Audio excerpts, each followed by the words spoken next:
Hello बच्चों, hello dear students, welcome to ATP star Kota. Hoping that आप सब बहुत बहुत अच्छे होंगे।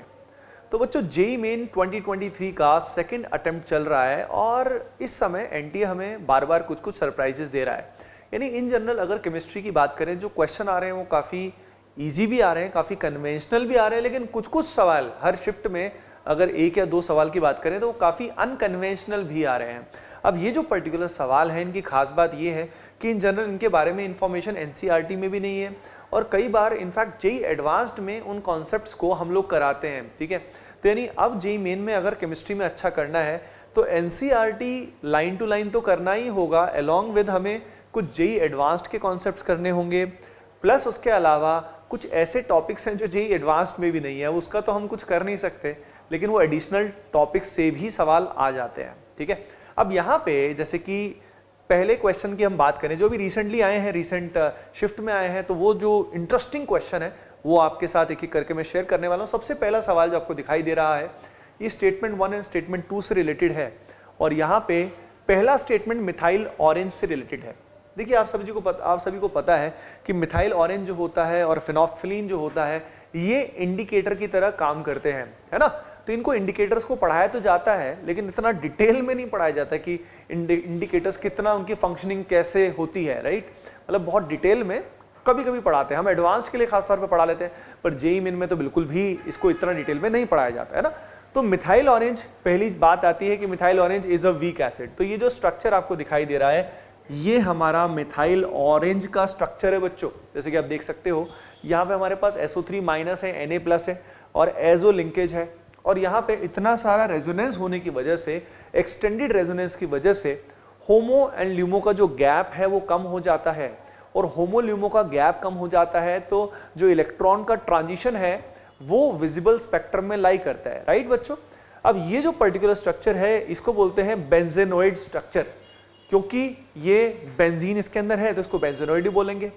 अब देखिए दो यहाँ पे मीडियम है, यहाँ पे अगर हम बात करें तो ये जो पर्टिकुलर बेंजेनोइड स्ट्रक्चर है बच्चों ये बेसिक मीडियम में एग्जिस्ट करता है। तो अगर बेस यहाँ पे प्रेजेंट है तो बेस की प्रेजेंस में यहाँ जैसा है ये वैसा ही रहेगा और इस समय इसका जो कलर रहता है वो क्या रहता है वो भी बताऊंगा और एक शॉर्ट ट्रिक भी आपको इसके अंदर मैं बताने वाला हूँ, बड़ा मजा आएगा। ठीक है, तो यहाँ पे बेसिक मीडियम में इसका कलर बच्चों होता है येलो, है ना।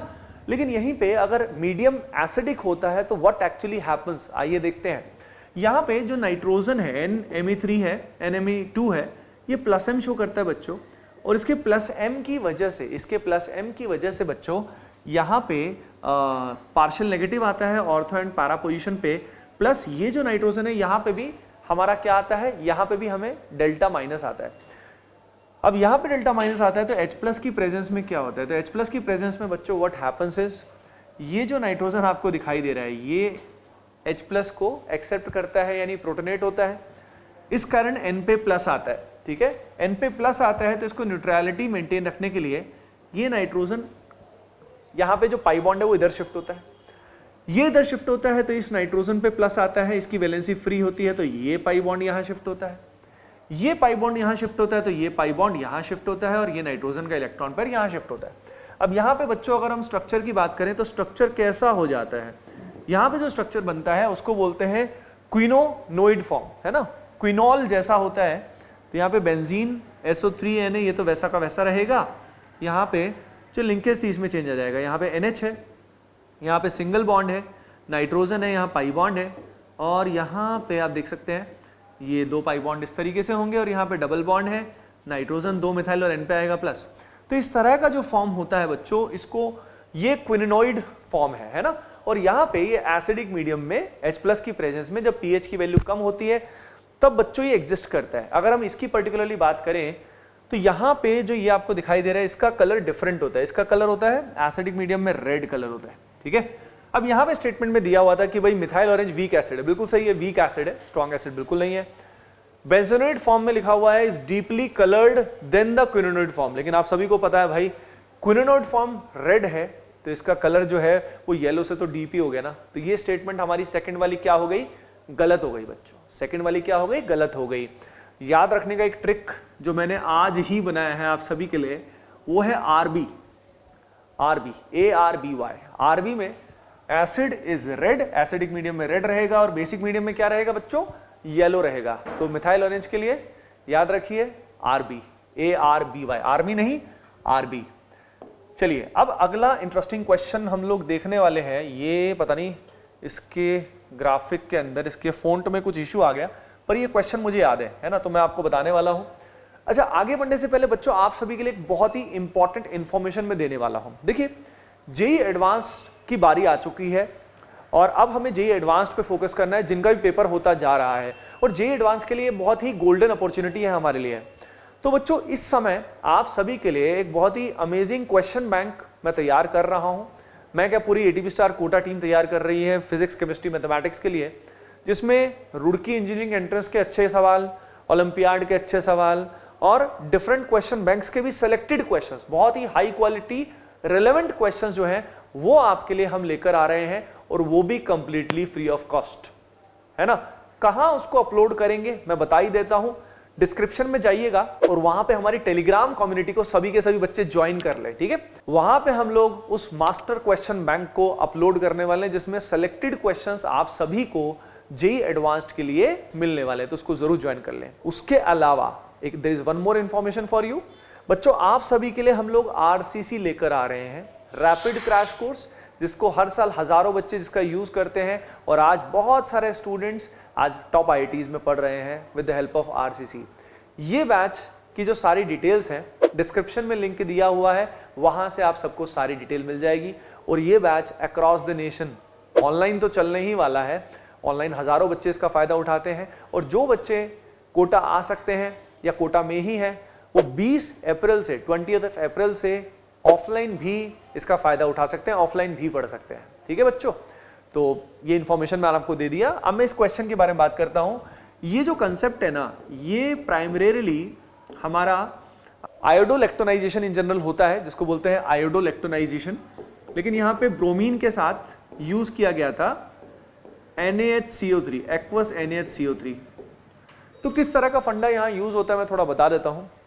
सबसे पहले ये थोड़े फॉन्ट्स का यहाँ इशू हो गया, पर let me tell you what happens is, सबसे पहले ये जो पाई बॉन्ड है, इसमें जब ब्रोमीन के साथ रिएक्शन होती है तो साइक्लिक हेलोनियम आयन बन जाता है बच्चों। अब साइक्लिक हेलोनियम आयन जब यहां बन जाता है तो नाउ व्हाट हैपेंस इज, अब यहां कौन अटैक करेगा, तो अगर आप देखें तो यहां पे दो पॉसिबिलिटी है। अगर यहां से ये एज अ न्यूक्लियोफाइल अटैक करे बच्चों, तो ये बॉन्ड यहां से ब्रेक हो जाएगा और इससे रिंग का साइज जो बनेगा वो बनेगा 1 2 3 4, है ना। अब यहां पे एक्चुअली नंबर ऑफ कार्बन एक और ज्यादा है, तो यहां पे इट्स लाइक दिस, और यहां पे COOH था, तो यहां पे अगर साइक्लिक हेलोनियम आयन बन गया तो एक कार्बन और हो जाएगा और रिंग का साइज क्या बनेगा, 5 बनेगा, ठीक है बच्चों। तो यहां पे इसको लेक्टोनाइजेशन क्यों बोलते हैं, यहां पे ब्रोमोलेक्टोनाइजेशन हो रहा है। ब्रोमोलेक्टोनाइजेशन मतलब ब्रोमिनेशन प्लस साइक्लिक एस्टर का फॉर्मेशन हो रहा है, तो साइक्लिक एस्टर के फॉर्मेशन को लेक्टोनाइजेशन भी बोला जाता है, और यहां ब्रोमीन सबसे पहले पाई बॉन्ड पे कनेक्ट हो रहा है। तो ये जो कंसेप्ट है ना, अगर आप डीपली जानना चाहते हैं, जो एडवांस वाले बच्चे जानना चाहते हो कि ये कहां पे असल में ये क्वेश्चन कहां से आता है, ये क्वेश्चन हम लोग कोटा में रेगुलरली बच्चों को कराते हैं, लेकिन मेनली जेईई एडवांस्ड के लिए कराते हैं ना। और ये जो क्वेश्चन है, देयर इज अ बुक, अब उसको परचेज मत कर लेना क्योंकि इसमें बहुत सारा मेनली ग्रेजुएशन लेवल का कंटेंट है, तो आपको फायदा देगा नहीं, पर वहां पे ये क्वेश्चन दिया हुआ है, इस तरह का क्वेश्चन दिया हुआ है। क्लेडन देयर इज अ बुक, है ना, उसमें दिया हुआ है, और मेरी जो किताब है master problems in organic chemistry, इस तरह के सवाल कई सारे मैंने उसमें भी डाले हुए हैं बच्चों के लिए, खासतौर पे मेस्ट्रो लेवल में, 2 लेवल्स हैं किताब में, नियोफाइट मेस्ट्रो, तो मेस्ट्रो लेवल में वो दिया हुआ है बच्चों, है ना। अगली चीज के बारे में बात करते हैं, let's move towards the next question. ये क्वेश्चन बहुत ही कंट्रोवर्शियल है अलग अलग जगह की, बिकॉज अभी मेमोरी बेस्ड पेपर ही आया है, तो आप सभी एक बार तो कमेंट सेक्शन में बताइएगा कि क्या यहाँ पे LiBH4 ही था या यहाँ LiH था, क्योंकि LiBH4 जो है इसका NCERT में कहीं भी लेना देना नहीं है, इवन जेईई एडवांस में भी ये रिएजेंट नहीं आता है। लेकिन कमाल की बात पता क्या है, ये जो पर्टिकुलर रिएजेंट है इससे रिलेटेड सवाल जो है, मैंने जो आपके टीचर की किताब है master problems in organic chemistry, वहां मैंने इस रिएजेंट से रिलेटेड क्वेश्चन बना के डाले हुए। अब ये मैंने कैसे बना दिए भाई, master problem in organic chemistry किताब में कैसे डाल दिए, तो अगेन ये सवाल भी बच्चों, ये जो फंडा LiBH4 ये भी हमारा क्लेडन जो बुक है उसके अंदर दिया हुआ है। तो जेई एडवांस के लिए प्राइमरीली मेस्ट्रो लेवल में मैंने इस तरह के क्वेश्चन डाले हुए हैं डिफरेंट बुक्स से, रिएजेंट्स को पकड़ के चुन के, क्योंकि जेई एडवांस में कई बार ऐसा हो जाता है ना। तो जेई मेन में ये चीज आना बहुत ही सरप्राइजिंग था, राइट। अगर LaBH4 आया है, LaH तो सभी को पता है, LaH यहाँ इसको भी अल्कोहल में कन्वर्ट कर देगा, एसिड को भी, और एस्टर को भी अल्कोहल में रिड्यूस कर देगा, है ना, स्ट्रॉन्ग रिड्यूसिंग एजेंट है। लेकिन LiBH4 जो होता है ना, ये थोड़ा सेलेक्टिव है। सेलेक्टिव है मतलब इन जनरल अगर हम बात करें तो यहाँ पे एस्टर्स को वो सेलेक्टिवली रिड्यूस करता है अल्कोहल्स में। उसके अलावा भी साइनाइड वगैरह को भी अमाइंस में, साइनाइड अमाइड उन सबको भी कन्वर्ट करता है। यानी इसकी रिएक्टिविटी NaBH4 से तो अधिक होती है, LaH से कम होती है। तो ये रिएजेंट आया था कि नहीं आया था, कमेंट सेक्शन में सभी बच्चे जरूर बताएंगे, ठीक है। यस बच्चों, सो यार यही क्वेश्चन ओवरऑल केमिस्ट्री में अगर हम बात करें, ये 3 क्वेश्चन ही इंटरेस्टिंग आए थे, राइट। आपको कोई और क्वेश्चन इंटरेस्टिंग लगता है तो कमेंट सेक्शन में जरूर बताइए, उससे रिलेटेड भी वीडियो सोल्यूशन मैं जरूर लेके आऊंगा। तो बच्चों, होपिंग दैट ये सेशन आपके लिए मीनिंगफुल रहा होगा। टेलीग्राम कम्युनिटी को अभी के अभी जरूर ज्वाइन करिएगा। मिलते हैं नेक्स्ट वीडियो में। Bye bye, take care and love you all.